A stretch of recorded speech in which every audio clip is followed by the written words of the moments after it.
Hey, Hello. Michelle. Hello. How are you? I'm great. It's wonderful to be back with you today. It is indeed. It's one of my favourite times of the week, Mel. It's a great way to kick off the beginning of the week. We were just having a bit of a chat and wanted to share some information with our viewers and listeners on the the four. What is it now? The 4 stages of feminism.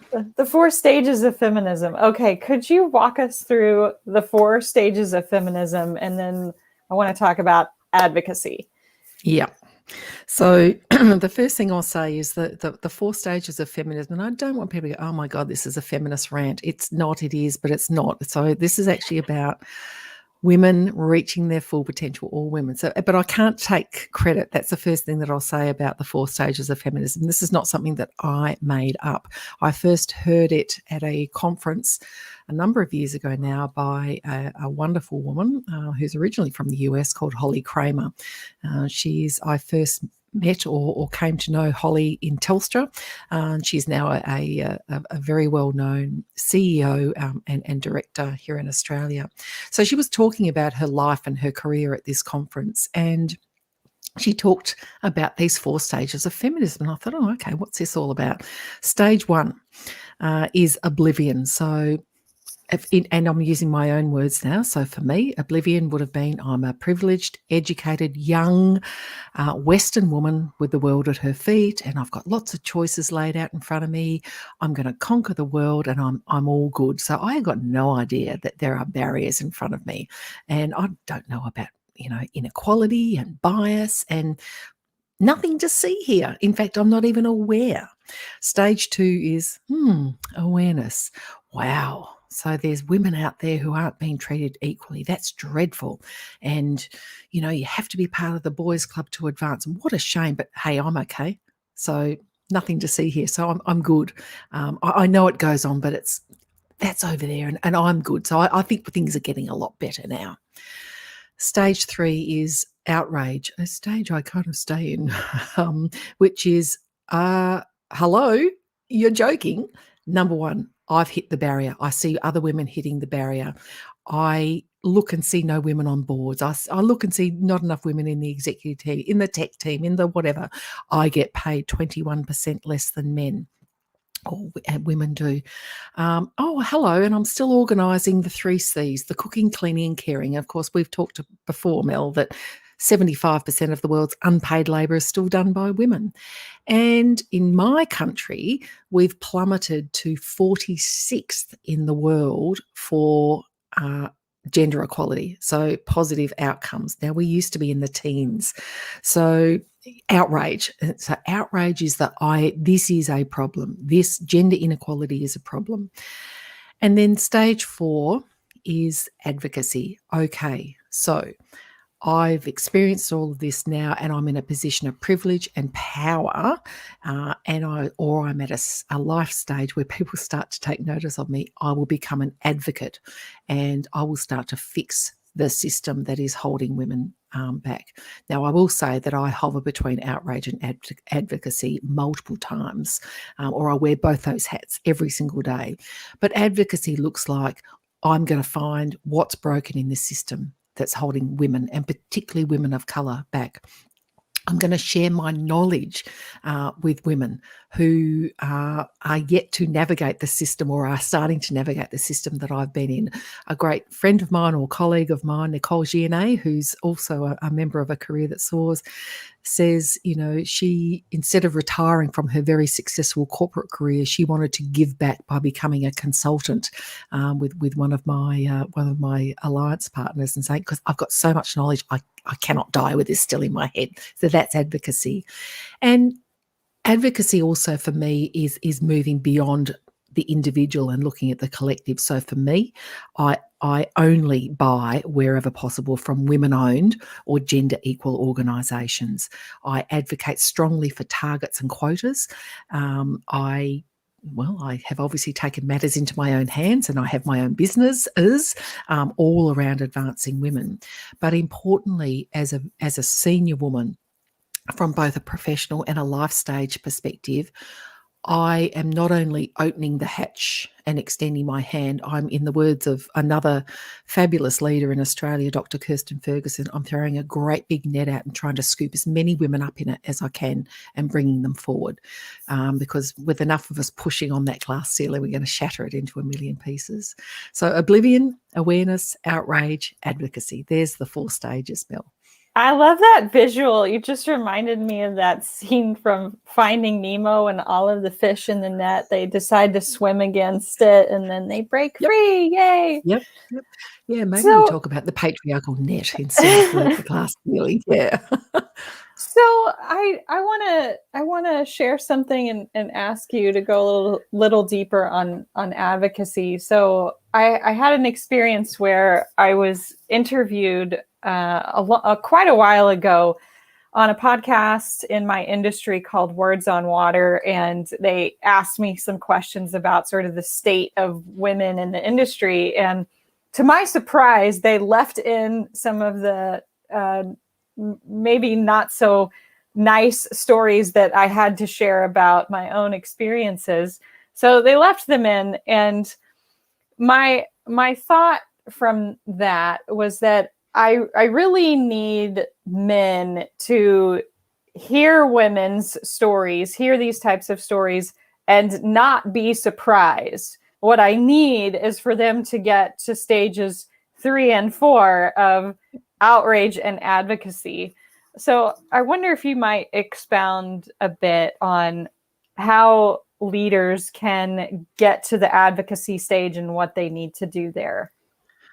Yeah, Mel, and I think I know in the work that I do in organisations, one of the many initial tools that I use is something called a 5x5, and that is to help leaders of all genders, but of course we see a dominance of men in leadership, so men who don't have the lived experience of the barriers that women encounter. It's to help them get to outrage and then to advocacy. So it's, in other words, I'm going to swear, everyone, so if you've got little ears listening, they have the oh shit moment. And that oh shit moment is created through a structured conversation. In fact, it's not a conversation, it's a listening. It's getting men to sit and listen with some guided questions to the experiences of women in their organisation or their industry, depending on where their focus is. And the 5 questions, and I'm happy for people to contact me if they want to know more about this tool that I use. But the 5 questions, which I tailor to the context of the client or the industry, is really about coaching that leader to ask, but to sit and really listen. Don't try to solve, but listen to the experiences of women.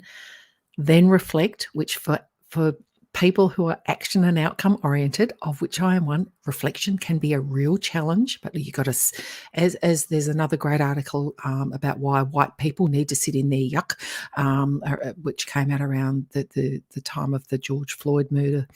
But yeah, we've got to sit in our yuck. I want them to sit in their yuck and then think, what do I want to do about that? And that what do I want to do about that becomes the advocacy. It's not the white knight. You don't have to ride in and fix women and fix stuff, but you have to create the atmosphere and the systems and the processes and the behaviours that change the stuff that's been holding women back. But it's the oh shit moment they have to have, and it's listening. So learning to listen to the lived experience of women and know women are not a homogenous group. We're all going to have different ways of expressing ourselves and different experiences, but there will be common threads throughout those in your organisation. And I promise every leader listening, it will be going on in your organisation. So that's the very first thing. Recognise you will have bias, you will have discrimination, there will be barriers for women in your organisation that you haven't yet addressed. So you've got to get to outrage so you can start being an advocate. Absolutely. Do you want to say anything more about how you bring this to organizations? Because obviously this is your expertise and something that you do day to day. Yeah. thanks, Mel. The important thing that organisations must do is to stop throwing money and effort and resources at problems they don't yet know well enough. So this is part of the diagnostic stage that I take organisations through. And without, I always say, I'm a simple person. If I go to the doctor with a pain in my elbow, the doctor's not just going to give me something for the pain in the elbow. They're going to diagnose what the root cause of the pain in the elbow is, so that then they can provide me a solution to the root cause of the pain in the elbow. Now, the pain in the elbow or the pain in the neck or the pain in the rear in your organisation has to be diagnosed properly. And that means listening to the lived, understanding the lived experience of women, looking at all. So this is part of the diagnostic stage. So my advice to leaders who are thinking we really must do something about XYZ, woman problem, whatever it may be, our gender inequality, blah, blah, blah. Don't do a thing. Please don't send them to mentoring programs. Please don't put them on a course, them being women. Diagnose what's really going on in your organisation and listening to women, really listening. Don't get your HR people to do it. Don't get just do a survey. I want leaders to go and listen to a group of women, individually and collectively, about what their experience is, because that will get them to outrage, and then they can move into advocacy and making change. I love it. Okay, so for leaders out there who are listening, if you're interested in exploring that more with Michelle, you can find her at michelleredfern.com. And for any women out there today who are ambitious career women, we'd love to see you over inside A Career That Soars. And you can get to that at acareerthatsoars.com. Anything else, Michelle? Yeah, well, for the women, why would they do that? Because we have these conversations, and in A Career That Soars, we're having really good, robust conversations about 21st century leadership skills, because women have a role to play as well. Women at all levels, including the senior women, because, as I said before, I'm enormously privileged and accomplished, and I've done a lot of things, but it's now my turn to give back, and that's what we help all women at all career stages do, is to, stand up or give back, or something in between. That's right. If you're just coming across us for the first time, so Michelle and Susan Colantuno and Amal are all leaders inside A Career That Soars, providing guidance, and they're leading courses and everything. And I'm doing some of that work too. And it's really wonderful. I mean, obviously Susan's TED Talk and book have been heavily influential for me. And so it's really a wonderful space to get that kind of support in your career. So we'd love to see you in there. 100%. And speaking of which, we're about to record a podcast episode with Susan. So we have to sign off now. But so you'll be able to hear the episode that Susan, Mel, and I are recording in a few weeks' time. And it's a good one. Yes, I can't wait. It is going to be a good one. All righty, Mel. Good to talk. You too. Until next week. Bye.